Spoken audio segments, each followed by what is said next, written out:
there's so many things that we know, or that we think we know, and then one day you come to a realization that's just so profound. And then so this is what I had this morning. I want to share with you that the fascination I have with why like abusive relationships, why are people mean to each other? And then when you realize any interaction that is abusive, you see there's a rape, or someone yelling at somebody, someone scolding somebody, both parties are there. They're in agreement to be there. The two souls have agreed to be participating in that interaction. You see, everything that's ever happened to you, your soul has agreed to have that happen, has wanted it to happen to you for the purpose it wants you to experience it and to learn from it. That's a profound truth. Once you think about everything that happens in this world, you see all the cruelty, all the suffering in this world, when you realize everybody here, the recipients of the suffering, you know, the inflictors of the suffering, they're all complicit together with it. That nobody experiences anything that in the very center they don't want to experience. Okay, and once you come to terms with this truth, you kind of get a greater understanding of what this world is, what's really going on. So this understanding I got today, just now,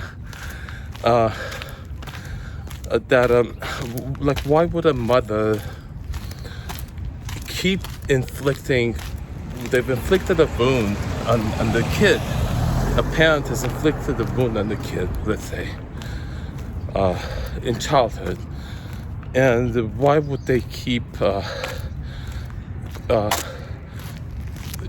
inflicting on that same very wound the same pain over and over again with the kid that's now an adult, you see, and knowing full well that the intensity of the pain, the anguish is so much more intense because it's been inflicted, lifelong, all the kid's life, you know, and then I just realized, if the parent isn't getting love from the kid, and then the only response they get from the kid is when they hurt the kid, right? Is yells of anguish and sorrow and pain. Then for that parent, that's what they perceive as love. You see, that's what satisfies them. That's what they crave. You see, and it's just so prevalent. You know what? Just why do kids bully?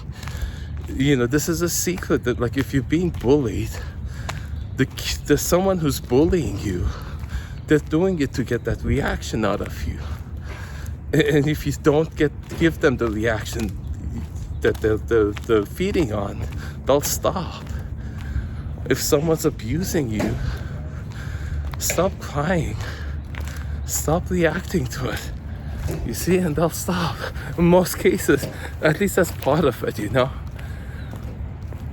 And then on the other side also, the person who's being on the receiving end of the abuse, also, they're also perceiving what they're getting as love, because maybe that's all they got from their parent when they were a kid, right?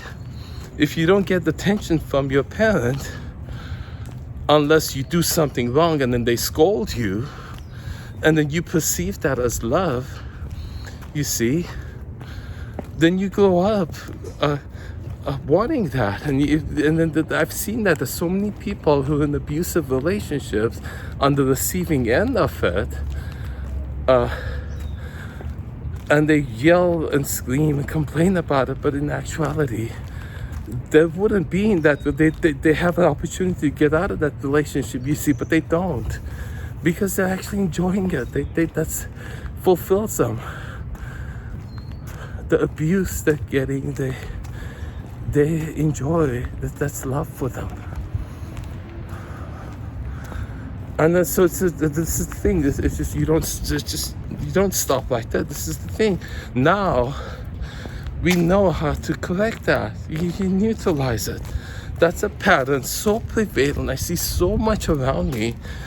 And in this morning walk that I do every day, I'm now that this is what I'm doing. I'm going to neutralize it, and all this pattern, whether it's on the receiving end or on the giving end,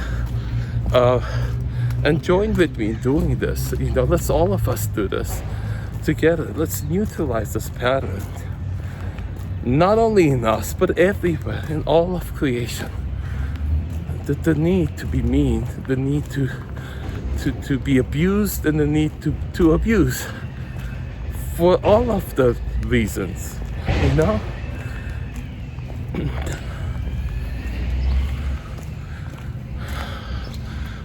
we can do it.